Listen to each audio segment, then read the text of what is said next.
Fala, seus Kalinex de topete vermelho, tudo bem com vocês? Sejam muito bem-vindos a mais uma videoaula aqui do canal Biologia com o Prof. Cabelo. Essa aula faz parte de uma das várias aulas de zoologia que eu venho postando aqui no canal. A gente vai começar a falar sobre planos corpóreos e a aula de hoje vai ser sobre simetria animal. Então, se esse assunto te interessa, se você acha que esse conteúdo vai agregar alguma coisa na sua vida, já deixa o like aí no vídeo. Afinal de contas, eu passo todo esse conteúdo aí de graça para vocês. Essa videoaula faz parte das aulas que eu ministro para o pessoal lá da graduação da Fundação Educacional de Fernandópolis, a faculdade onde eu dou aula. Então, já deixa o dedo no like, que o conteúdo vai ser de qualidade. Quem já me conhece aí sabe. Então, bora para o vídeo. Vamos começar falando inicialmente sobre planos corpóreos, mas afinal de contas, quando a gente fala de planos corpóreos, é muito importante a gente entender um dos conceitos muito utilizados na zoologia, que é o conceito de Bauplan. A palavra Bauplan, ela vem aí do alemão e ela remete muito a um plano arquitetônico, ou um projeto arquitetônico, ou projeto estrutural. Porque se a gente for parar para pensar, todos os animais eles funcionam aí com os seus componentes em conjunto. Nós, por exemplo, nós somos animais aí que nós precisamos de um sistema circulatório para pegar o oxigênio que nós respiramos ali, que nós adquirimos no nosso pulmão, levar esse oxigênio e distribuir por todo o corpo. Ao mesmo tempo que esse sistema circulatório, ele pega os nutrientes que a gente ingeriu, está passando pelo nosso sistema digestório, sendo absorvido pelas nossas células, e esse sistema sanguíneo, ele capta essas moléculas de nutrientes e distribui também por todo o corpo. Além disso, nós temos uma série de outros sistemas trabalhando em conjunto, o nosso sistema tegumentar, o nosso sistema nervoso, enviando informações e gerenciando toda essa grande máquina que é o ser humano. E para praticamente todos os animais, eles funcionam de acordo com um Bauplan básico. Então, a palavra Bauplan, ela se refere a isso, né? Ela se refere a projetos estruturais. Aqui na zoologia, nós temos sempre que ter em mente que todas as partes de um animal, elas funcionam juntas, como se estivesse sendo projetado, tá? E aqui eu assumo o risco de estar falando aí de estar sendo mal interpretado, né? Porque hoje nós sabemos que os organismos eles não foram projetados, é tudo resultado do processo evolutivo. Mas as partes funcionam como se tivessem sido projetadas, porque os componentes dos corpos animais, eles se encaixam perfeitamente. E para que um organismo funcione, todas as partes desse organismo, elas precisam ser compatíveis entre si. Observe essa imagem aí que está aqui no slide. Eu tenho uma água-viva, tá? Uma água-viva provavelmente da classe hidrozoa. E essa água-viva, ela tem alguns componentes que a gente consegue observar ali por ser um animal transparente. A gente consegue ver que esse animal ele possui uma boca, né, um local por onde o seu alimento entra, pela parte de baixo ali, bem no meio dos tentáculos, o alimento entra ali dentro e ele cai numa cavidade digestiva ali sem fundo, tá? É um animal que só tem boca e não tem ânus. Nessa cavidade digestiva, como ele é um animal com muito poucas células, eles possuem apenas duas camadas, basicamente duas camadas de célula, uma camada derivada da endoderme, que é o seu intestino, e uma camada interna derivada da ectoderme, né, que é a parte de revestimento aí do animal. Todos os nutrientes que esse animal absorve pode ser distribuído aí pelas células do seu corpo sem a necessidade de um sistema circulatório. A transmissão de nutrientes ali é feita simplesmente por difusão. Também não é animal que possui cabeça, ele não é um animal que possui uma estrutura anterior, posterior definida, então também não faz sentido um animal como esse ter um sistema nervoso concentrado. Uma água-viva, ela só precisa ali de uma rede nervosa, e isso daí já é o suficiente para gerenciar o corpo desses animais. Também por ter poucas células, esses animais não têm estruturas respiratórias, então não precisam aí de brânquias ou pulmões ou qualquer outras estruturas específicas para trocas gasosas. Então esse animal ele possui componentes que conversam entre si, né? Todos os componentes estão em perfeita harmonia para que esse animal funcione. Quando a gente fala também em planos corpóreos, isso daí também determina as limitações principais que atuam nesses organismos. Uma água-viva, por exemplo, não poderia aí ter 1 metro de diâmetro e pesar 200 quilos, por quê? Ela não possui um sistema circulatório, já que ela possui como único componente de distribuição de nutrientes a difusão, o seu tamanho corporal está limitado à capacidade das células da água-viva fazer difusão. É por isso que os componentes que fazem parte do animal, isso impõe certas limitações. Vou voltar ao exemplo aí do ser humano. Nós, seres humanos, não possuímos brânquias para absorver o oxigênio da água. Nós temos pulmões, que é uma estrutura adaptada para absorver o oxigênio do ar atmosférico e não da água. Se a gente entrar debaixo d'água e começar a respirar, nós vamos encher o nosso pulmão de água, uma série de complicações fisiológicas vai acontecer e a gente vai morrer afogado. Então, os nossos componentes possuem certas limitações e certas propriedades. Isso varia muito de um organismo para outro. Mas vamos indo, vamos falar de simetria corporal. A simetria corporal, ela se refere ao arranjo das estruturas corporais em relação ao eixo do corpo. Todo animal, aliás, a maioria dos animais, podem ter um eixo corporal. Nós observamos aí nessa imagem, à esquerda, uma anêmona do mar e à direita, aí vermelhinho, uma esponja do mar. Se a gente pegar uma anêmona, a gente consegue estabelecer um eixo, né, da parte de cima aí até a parte de baixo da anêmona, nós conseguimos estabelecer um eixo e ao longo desse eixo eu posso fazer vários cortes e eu tenho pelo menos um plano onde se eu cortar essa anêmona aí ao meio, eu vou obter uma imagem simétrica, né? Assim como a gente tem um plano de simetria também. Se eu pegar fizesse um corte aqui, eu obteria aí duas metades do Prof. Cabelo aproximadamente iguais. A gente sabe que a simetria perfeita na natureza, ela é muito rara, né? Nem nós somos perfeitamente simétricos, mas nós temos o nosso arranjo corporal basicamente simétrico. Nós temos do lado direito basicamente as mesmas coisas que nós temos do lado direito. Então nós temos pelo menos um plano simétrico.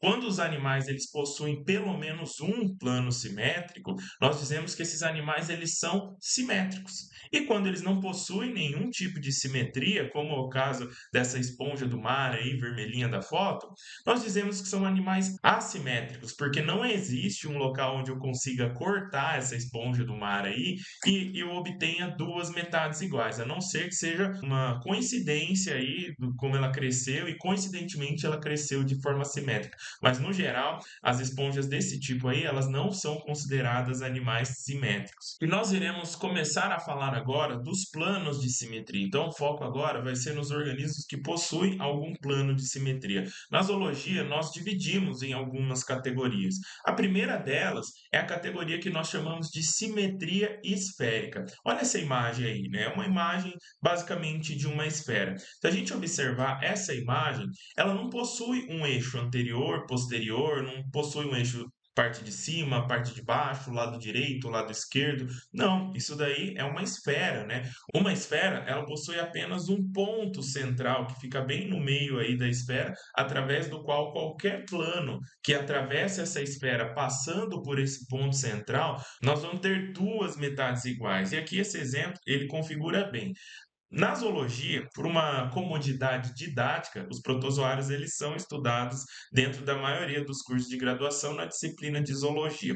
Mas eu já adianto para vocês, não existe nenhum animal, nenhum metazoário que possua a simetria esférica. Mas a gente consegue observar aqui alguns protistas que possuem uma estrutura aproximadamente esférica, como é o caso do esqueleto desse protista aí. Então, isso aí é uma alga, tá? Que vive no ambiente marinho e ele possui um formato do corpo basicamente esférico, tá? Um outro exemplo é um protozoário bastante conhecido aí de vocês, o Volvox. Também é um organismo que tem uma estrutura aproximadamente esférica, ou seja, possui infinitos planos de simetria. Desde que esse corte ele passe pelo ponto central, eu tenho aproximadamente infinitos planos de simetria. Como eu disse, não, animais não possuem, apenas alguns protistas podem ser considerados aí com simetria esférica. Já a simetria radial Muitos animais, a gente pode citar aqui como exemplo de animais que possuem simetria radial.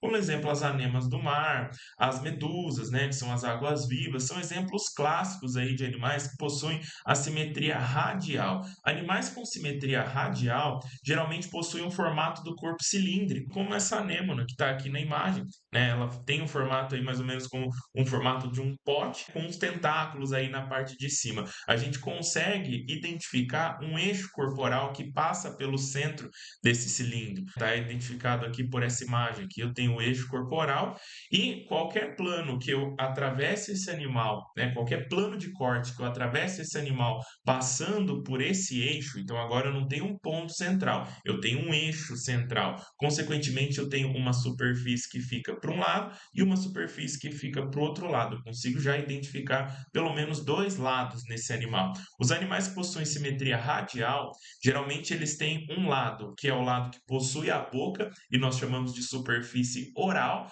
e um lado que não possui a boca, que nós chamamos de superfície aboral. Eu sempre falo que é errado a gente falar que um dos lados possui a boca e o outro lado possui o ânus, porque depende do animal. Não é todo animal que tem ânus, inclusive a anêmona não tem ânus. E tem animal radial que possui a boca e o ânus do mesmo lado.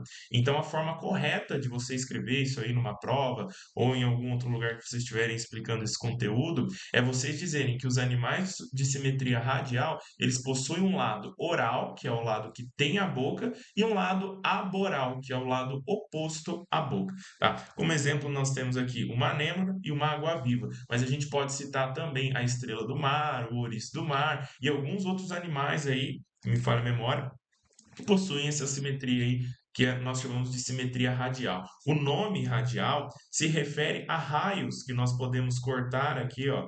Olha aqui, eu tenho um raio, outro raio, um corte parecido aí com o corte que nós cortamos uma pizza. Então eu posso ter vários planos de simetria, mas sempre passando por um único eixo, tá? Eu tenho dois ou mais planos de simetria ao longo de um único eixo. Já adianto para vocês também que, assim como a simetria esférica, a simetria radial, ela perfeita, ela também é difícil de encontrar na natureza, né? Nós consideramos organismos com simetria radial, porém a simetria perfeita, ela é praticamente impossível de ocorrer na natureza, tá, gente? Até porque a boquinha da anêmona, ela é meio tortinha, ela é um risquinho assim, ela nunca é um orifício redondo certinho. Então não daria para dizer, se a gente fosse considerar só considerando a boca da anêmona, já não seria possível dizer que ela seria uma supersimetria radial perfeita. Existem algumas variações, tá, que eu separei e chamo de variações da simetria radial.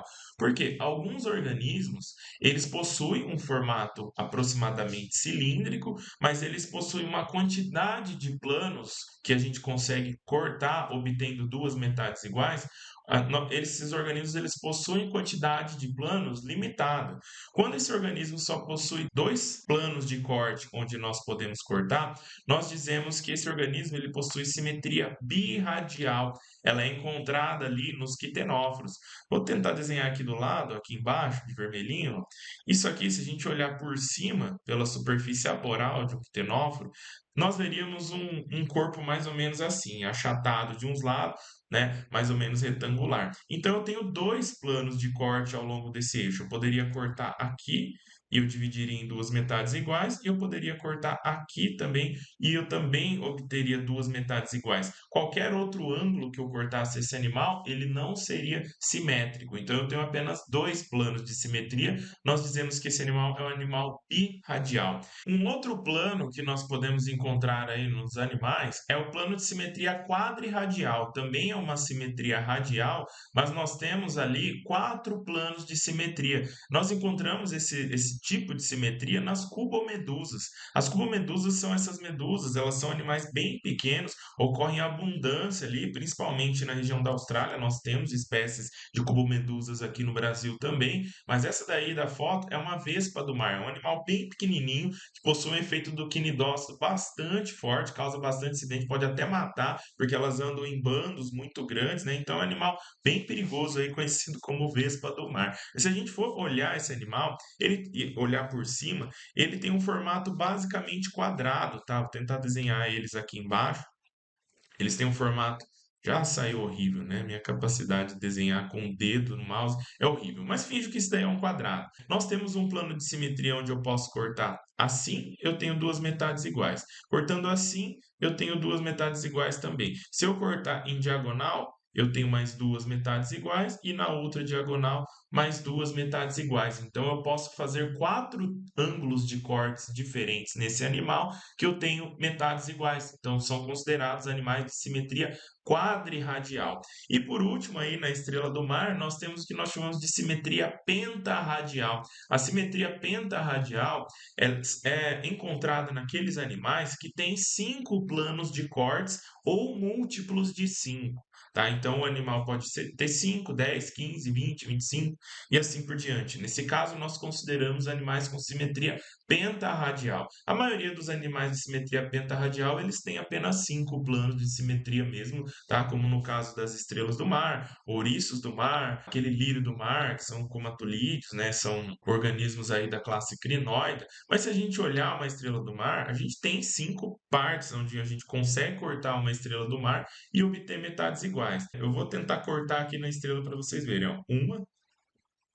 Um plano de corte, dois, também, ó, duas metades iguais, três, também duas metades iguais, quatro e cinco. Ó, o último plano aqui, ó. Então tem cinco, saiu torto também, mas acho que deu para vocês entenderem, né? Então tem cinco formas de eu cortar essa estrela aí, tem cinco ângulos diferentes que eu posso cortar essa estrela e obter planos de simetria de duas metades iguais. Então eu digo que essa estrela ela possui simetria pentarradial. Todas essas, a simetria birradial, quadrirradial e pentarradial, eu costumo dizer que são variações da simetria radial. Continuando, e agora o plano de simetria aí que um pouco mais de afinidade é a simetria bilateral, que é a simetria que nós possuímos. Os animais que possuem a simetria bilateral só tem apenas um local, um plano de corte, onde a gente consegue obter duas metades iguais. Geralmente são animais que possuem um eixo anterior-posterior. Esse é o único eixo que o animal possui e o único eixo onde, se você cortar, você obtém duas metades iguais. Como é o caso da joaninha, como é o caso do seu gato, do seu cachorro, como é o nosso caso, a gente tem apenas um plano de simetria, tá? Então a característica da simetria bilateral é ter apenas um plano de simetria. Quando nós temos animais bilaterais, que é o nosso caso, nós temos a separação dos lados direito, lado esquerdo, região anterior, posterior, parte dorsal e parte ventral. Nós temos todos os planos anatômicos que nós conhecemos no animal de simetria bilateral. Para o processo evolutivo, o aparecimento da simetria bilateral foi um passo muito importante, porque a partir do momento que os animais de simetria bilateral eles apareceram, eles possuíam uma mobilidade direcionada, ou seja, se eu tenho a parte da frente e a parte de trás, esses organismos andam para um lado. Eles têm uma direcionalidade no seu movimento, que a gente não encontra nos organismos radiais. Geralmente eles têm muito mais possibilidades direcionais de movimento. Nós só temos uma, basicamente a gente anda para frente, enquanto uma estrela do mar ela pode andar para qualquer um dos seus cinco lados. Uma água-viva ela pode andar para muitos outros, não pode nadar, né? Uma água-viva não anda. Ela pode nadar para muitos outros lados diferentes. O que que isso implica no nosso processo evolutivo? Uma vez que a gente tem uma mobilidade direcionada, o processo de cefalização ele deu início. Lembra que eu falei que os componentes do corpo eles conversam com todos os outros componentes, eles conversam entre si? Animais bilaterais, geralmente, eles possuem o sistema nervoso localizado na região anterior do corpo. Então, existe o processo de cefalização. Por isso que a água-viva ela não possui um cérebro, porque ela não tem lado, não faz sentido uma água-viva ter um cérebro. Os animais bilaterais, normalmente, eles têm uma região cefálica aí bem definida. E, como consequência, muitos dos órgãos do sentido desses animais estão localizados também na região anterior do corpo, tá? Como a gente observa aqui essa joanina, ó, joaninha. Olha os olhos aqui na região anterior. Nós temos também antenas na região anterior, né? São antenas quimiosensíveis. Geralmente a boca desses animais acaba se direcionando também para a região anterior do corpo, né? Então, muito interessante a gente ver esse tipo de especialização. Além disso, uma vez que eu tenho superfície dorsal e ventral, a superfície dorsal da maioria dos animais tem algum tipo de defesa, algum tipo de adaptação focada na defesa, enquanto a superfície ventral tem as adaptações relacionadas à locomoção. Aqui uma outra imagem para vocês verem os planos de corte de um animal bilateral, né, um peixe, um animal bilateral clássico aí. Nós temos o plano de corte transversal, que eu posso fazer um corte transversal atravessando ali da região dorsal até a região ventral, separa o corpo do organismo em região anterior e posterior. Nós temos o plano frontal, que é esse aqui que está marcado aqui embaixo, que separa a região dorsal da região ventral, e nós temos ali o plano lateral, o que nós chamamos de médio sagital, aqui, ó, onde separa o organismo em lado direito e em lado esquerdo. Porém, o plano médio sagital é apenas o único desses planos que separa o organismo em duas metades iguais. Dois exemplos aí para a gente só firmar essa aula aqui. O camarão, tipicamente um organismo bilateral, e o escorpião, também um organismo bilateral. E olha como são as adaptações, né? Além de órgãos do sentido, as armas do escorpião também está localizado ali na parte da frente, as duas pinças ali e uma cauda que, embora esteja na região posterior, ela alcança para fazer a picada na região anterior do corpo. Então ele segura ali com as garras na região anterior, a cauda dele vai até a região anterior, pica a sua presa e esse animal ingere já ali pela boca, tá? Então são animais tanto camarão, escorpião, gato, cachorro, baleia e qualquer outra coisa aí que vocês estiverem pensando, exceto os organismos radiais, obviamente são organismos bilaterais. Então, beleza, gente? Essa aula já ficou um pouquinho longa, espero que vocês tenham entendido. Se agregou aí na vida de vocês, já se inscreve aí no canal, deixa um like. Lembrando que o meu curso de Biologia Marinha tá rolando aí, não sei se vocês já conhecem ou não, vou deixar o link aí na descrição, tem um curso online,